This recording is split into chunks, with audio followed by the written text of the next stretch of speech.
కజ్జికాయలండి మన పాత వంటకం, కానీ టేస్ట్ మాత్రం సూపర్గా ఉంటుంది. చేయడం కూడా చిన్ని టిప్స్తో చాలా తేలిగ్గా ఇలా రెడీ చేసుకుందామా. క్రిస్పీగా ఎమ్మీగా ఉండే దీని టేస్ట్ అలా నిలిచిపోతుంది మనసులో, అంత బాగుండే. దీనికోసం మొదట నేను 2 కప్పుల పుట్నాలు తీసుకున్నానండి.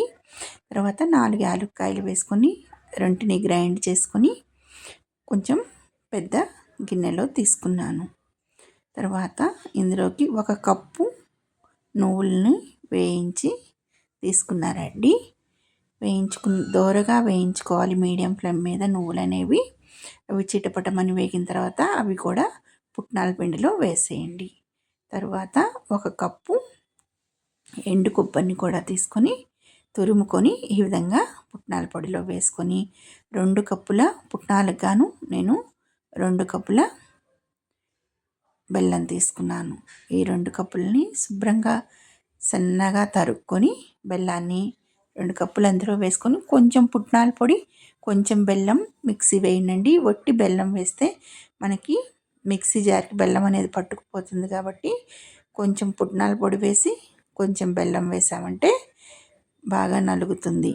ఈ విధంగా మొత్తాన్ని అంతటినీ కూడా మిక్సీలో వేసుకొని ఆ పొడిని మనం ఇప్పుడు లోపల స్టఫింగ్ అనేది మనకి రెడీ అయిపోయింది. ఇంట్రెస్ట్ ఉన్నవాళ్ళు ఇందులో జీడిపప్పు పలుకులు అలా కూడా వేసేసుకోవచ్చండి, కానీ నేను వేయలేదు. చూస్తున్నారు కదా, ఈ విధంగా 2 కప్పుల గోధుమ పిండి తీసుకొని కొద్దిగా 1/4 కప్పు కంటే కూడా తక్కువ, ఒక 4 టేబుల్ స్పూన్లు ఉప్మా రవ్వ తీసుకుని వేసుకొని అందులో కొద్దిగా రుచికి సరిపడా పించ్ ఆఫ్ సాల్ట్ అండి, కొద్దిగా ఉప్పు వేసుకోండి, టేస్ట్ బాగుంటుంది కాబట్టి వేసుకొని 2 టేబుల్ స్పూన్ల నెయ్యి వేసుకోండి. ఈ విధంగా నెయ్యి వేసేసుకొని మొత్తం పిండిని అంతటిని ఒకసారి కలిసే విధంగా కలుపుకోండి. ఈ విధంగా కలుపుకున్న పిండి చూసారు కదా, మనకి ఈ విధంగా రెడీ అవుతుంది. రెడీ అయిన దాంట్లో కొద్దిగా వాటర్ వేసుకోండి.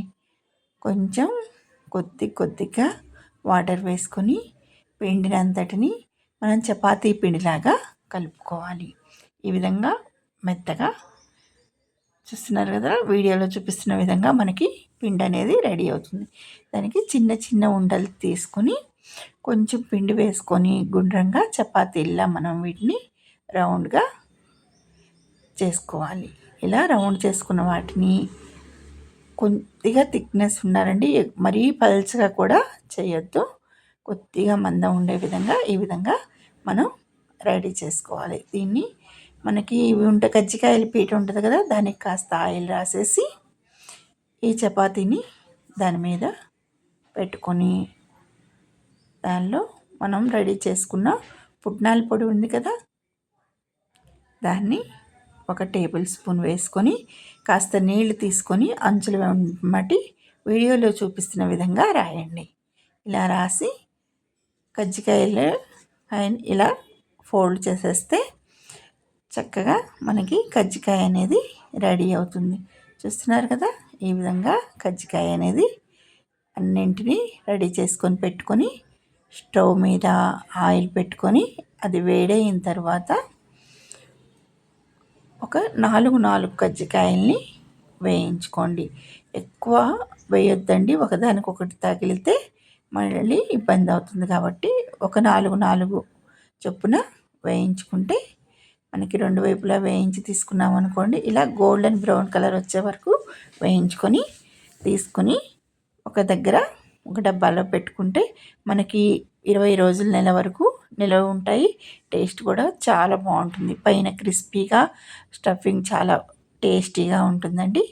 లైక్ చేయండి, షేర్ చేయండి, తప్పకుండా సబ్స్క్రైబ్ చేయండి.